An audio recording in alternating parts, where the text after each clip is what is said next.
तो hello everyone, कैसे हो आप सब। उम्मीद है अच्छे होंगे। मैं प्रियंका आप सभी का स्वागत करती हूँ अपने YouTube channel GK GS with Priyanka ma'am पे। तो आज हम मगध साम्राज्य पढ़ने वाले हैं, जिसके बारे में हम पूरा पढ़ेंगे, जिसमें हम 4 वंश पढ़ेंगे। जिसमें पहला वंश हरियक वंश है, दूसरा वंश शिशुनाग वंश है, तीसरा वंश नंद वंश है और चौथा वंश मौर्य वंश है। जिसमें से 3 वंश हरियक वंश, शिशुनाग वंश और नंद वंश के बारे में हम आज पढ़ेंगे। और मौर्य साम्राज्य वो थोड़ा बड़ा है, तो हम वो अगले वीडियो के अंदर कंप्लीट करेंगे। तो आज सिर्फ हम 3 साम्राज्य पढ़ेंगे, 3 वंश पढ़ेंगे, जिसके मतलब कौन कौन से राजा हुए हैं, कब हुए हैं, उनकी राजधानी क्या थी, उनका कैसे वध हुआ था, और उन्होंने क्या क्या मतलब किया अपनी जीवनी के अंदर, तो वो सब पढ़ेंगे। ठीक है।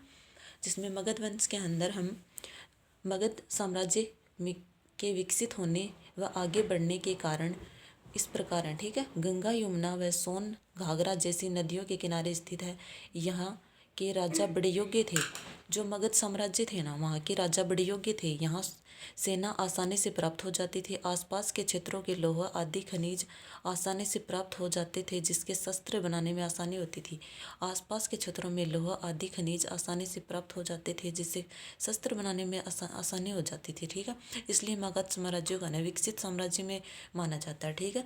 मगध साम्राज्य के वंश इस प्रकार है। जो हरियक वंश है ना, जिसका 544 से 412 ईसा पूर्व तक है। ठीक है, हरियक वंश। और शिशुनाग वंश है ना, 412 ईसा पूर्व से 344 ईसा पूर्व तक है। नंद वंश है 344 ईसा पूर्व से 322 ईसा पूर्व तक। ये याद रखने ईयर ये आते हैं ना। ठीक है, तो याद याद करने इनको। ठीक है। और आगे हम पढ़ते हैं, जिसमें हरियक वंश के बारे में हम डिटेल से पढ़ते हैं, जो इस प्रकार है। नहीं, हरियक वंश है ना, हरियक वंश की मतलब कौन सी सन तक था, 544 से 400 ईसा पूर्व तक था। ठीक है, इनको डिटेल में याद करना, आपको इंपॉर्टेंट है ये सारे। ठीक है। हरियक वंश की स्थापना किसने की थी? बिंबिसार ने की थी। हरियक वंश की स्थापना किसने की? बिंबिसार ने। राजधानी क्या थी? राजगृह, बिहार में है। जो हरियक वंश की राजधानी क्या है? बिहार में है, और वो राजगृह थी। ठीक है। पड़ोसी राज्यों के साथ विवाहित संबंध स्थापित किए। हरियक वंश के जो राजा हुए उन्होंने पड़ोसी राज्यों के साथ विवाह संबंध स्थापित किए। बिंबिसार ने अंग राज्य को जीता हुआ यहाँ के गवर्नर अजातशत्रु थे। बिंबिसार ने अंग राज्य को जीता हुआ यहाँ के गवर्नर कौन थे? अजातशत्रु। बिंबिसार के छोटे बेटे अजातशत्रु ने अपने पिता की हत्या कर दी। ठीक है। जो मतलब हरियक वंश के जो राजा था ने स्थापना की थी ना बिंबिसार की, और उन्हीं के बेटे थे ना अजातशत्रु। उन्होंने ने ना अपने पिता की हत्या कर दी थी। तो उन्होंने इनको अजातशत्रु को है ना पहले पितृहंता शासक माना जाता है। ठीक है। उसके बाद ये खुद गद्दी पे बैठ गया था। हरियक वंश के बिंबिसार के स्थान पर कौन बैठा? उनका बेटा अजातशत्रु बैठा था। ठीक है। जो अजातशत्रु का कार्यकाल क्या है? 492 ईसा पूर्व से 461 बीसी तक है। काशी वज्जी संघ के खिलाफ लंबे संघर्ष के बाद इनके राज्य में मिलाया था। ठीक है। और वैशाली अजातशत्रु व मंत्री वस्कार द्वारा वैशाली राज्य में फूट डाली गई और अजातशत्रु द्वारा वैशाली भी जीत लिया गया। ठीक है। अजातशत्रु द्वारा वैशाली क्षेत्र भी जीता गया था। फर्स्ट बौद्ध संगीति का आयोजन है ना, जो फर्स्ट बौद्ध संगीति हुई थी ना, जो महात्मा बुद्ध के टाइम पे हुई थी, वो अजातशत्रु के टाइम पे हुई थी। जो हमने पढ़ा है बौद्ध धर्म के अंदर हम पढ़ के आए ना, अजातशत्रु फर्स्ट बौद्ध संगीति हुई थी वो। तो उनका राजा कौन था? अजातशत्रु था। स्थान कौन सा था? राजगृह था। और अध्यक्षता किसने करी थी? महाकश्यप ने की थी। ठीक है। अजातशत्रु या कुणिक की हत्या 461 बीसी में उसी के बेटे उदयन ने कर दी। उदयन 461 से 445 बीसी तक था। ठीक है। यह हरियक वंश का अंतिम महान शासक था। गंगा तथा सोन नदी के संगम पर इसने एक नगर बसाया। जो उदयन था ना, हरियक वंश का ही अगला राजा कौन सा हुआ? उदयन हुआ था। जैसे अजातशत्रु ने अपने पिता की हत्या कर दी थी ना बिंबिसार की, वैसे ही है ना अजातशत्रु की भी हत्या उन्हीं के बेटे उदयन ने करके खुद गद्दी पे बैठ गया था। ठीक है। जो हरियक वंश का अंतिम महान शासक में गिना जाता है। गंगा सोन नदी के संगम पर इन्हें एक नगर बसाया था। ठीक है। कौन सा नगर था? कुसुमपुर, जो पाटलिपुत्र पटना में है। जैन धर्म का अनुयायी था, जो उदयन था ना वो जैन धर्म का अनुयायी था।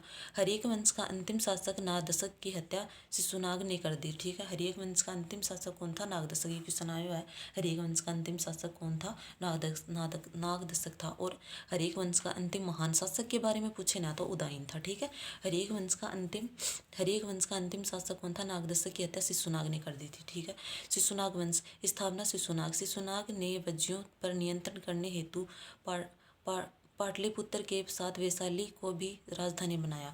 तो बाद में है ना हर्यक वंश का अंतिम शासक नागदशक की हत्या किसने कर दी थी? शिशुनाग ने कर दी। और शिशुनाग ने हत्या करके है ना खुद ने है ना अपना वंश बनाया, जो था शिशुनाग वंश। तो शिशुनाग वंश के संस्थापक कौन सा है? शिशुनाग ही है खुद। तो ये वंश कहाँ से कहाँ तक है? 412 BC से 344 BC तक कौन सा है वंश है? शिशुनाग वंश है। शिशुनाग ने वज्जियों पर नियंत्रण करने हेतु पाटलिपुत्र के साथ वैशाली को भी राजधानी बनाया। ठीक है, इनको याद करना है। ठीक है, आगे हम पढ़ने वाले हैं कालाशोक के। दूसरा हमारा जो मतलब राजा हुआ ना वो हुआ कालाशोक, जो कौन सी वंश का है? शिशुनाग वंश का है।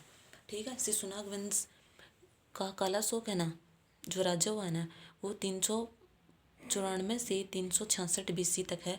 बौद्ध ग्रंथों में कालाशोक बौद्ध ग्रंथ में है ना कालाशोक का कालाशोक बोला गया और पुराणों में कालाशोक को काकवर्ण बोला गया। ये क्वेश्चन आया हुआ है, कालाशोक को पुराणों में क्या बोला गया? काकवर्ण बोला है। राजधानी क्या है? वापसी शीर्ष पाटलिपुत्र शीर्षक थी। 383 ईसा पूर्व में सेकंड बौद्ध संगीति स्थापित हुई। स्थान वैशाली, अध्यक्ष सबकमेर। ठीक है, जो सेकंड बौद्ध संगीति हुई थी ना, मतलब फर्स्ट तो अजातशत्रु के टाइम पे हुई थी, सेकंड कब हुई थी? वो मतलब शिशुनाग वंश के टाइम पे कालाशोक था ना उस स्थान पे सेकंड बौद्ध संगीति हुई। स्थान वैशाली और अध्यक्ष कौन था? सबकमेर। शिशुनाग वंश का अंतिम शासक नंदीवर्धन था। ठीक है, फिर आगे आता है नंदवंश। संस्थापक कौन था? महापद्म नंद था। नंदीवर्धन को अपरस्त कर नंदवंश की स्थापना पुराणों के अनुसार महापद्म नंद द्वारा शूद्र वर्ण का था। जो पुराणों के अनुसार था ना वो महापद्म नंद है ना वो शूद्र वर्ण का था।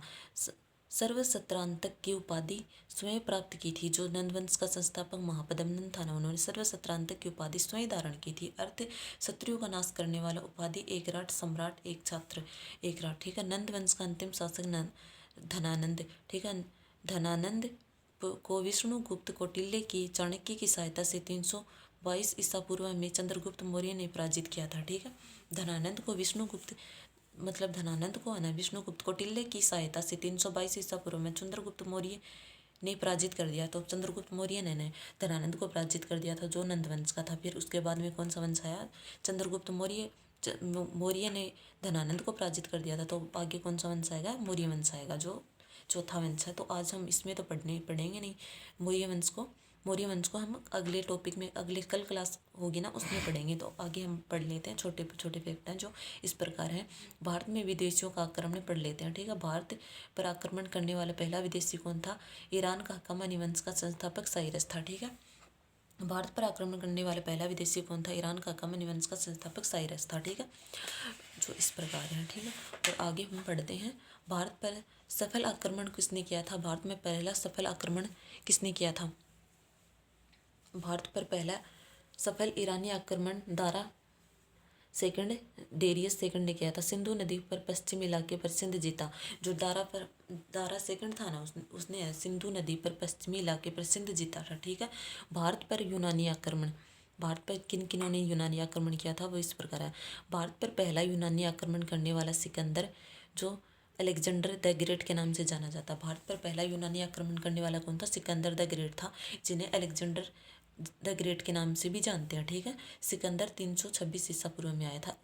हाइडेस पीज का युद्ध झेलम नदी के किनारे लड़ा गया था। राजा पोरस और सिकंदर के बीच लड़ा गया था। ये क्वेश्चन आया हुआ है, हाइडेस पीज का युद्ध किसके बीच लड़ा गया था? राजा पोरस और सिकंदर के बीच कौन सा युद्ध लड़ा गया था?